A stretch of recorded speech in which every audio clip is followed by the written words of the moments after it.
கோவை மாவட்டம் கவுண்டம்பாளையம் சட்டமன்ற தொகுதி அதிமுக வேட்பாளர் PRG அருண்குமார் தொகுதிக்கு உட்பட்ட பகுதிகளில் தீவிர வாக்கு சேகரிப்பில் ஈடுபட்டார்.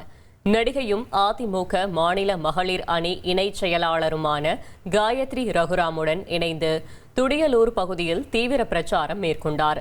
வட்டமலைப்பாளையம், செங்காளிப்பாளையம், வெற்றி வேலவா நகர், அப்துல் கலாம் நகர் உள்ளிட்ட பகுதிகளில் பொதுமக்களை சந்தித்து இரட்டை இலை சின்னத்திற்கு வாக்கு சேகரித்தார்.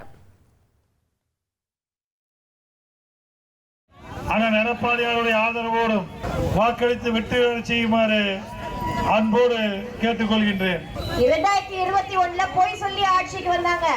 505 பொய்யான வாக்குறுதிகளை கொடுத்து போதைப் பொருள் புழக்கம் அப்படி இருக்கு, தலைவிரிச்சு ஆடுது.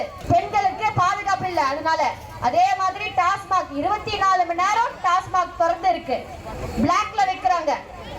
அப்படின்னு இருக்கும்போது பெண்கள் எல்லாருக்குமே ஒரே ஒரு விஷயம் தெரியணும், நம்ம அனைத்து இந்திய அண்ணா திராவிட முன்னேற்ற கழகம் வந்தா மட்டும்தான் நம்மளுக்கு நல்ல ஒரு வளர்ச்சி இருக்கும். இனி செல்லும் இடமெல்லாம் செய்தி. தந்தி டிவியின் வாட்ஸ்அப் சேனலை ஃபாலோ பண்ணினா செல்ல இருக்கும் இடமெல்லாம் செய்தி. இதோ QR கோட் இப்பவே ஸ்கேன் பண்ணுங்க, ஃபாலோ பண்ணுங்க.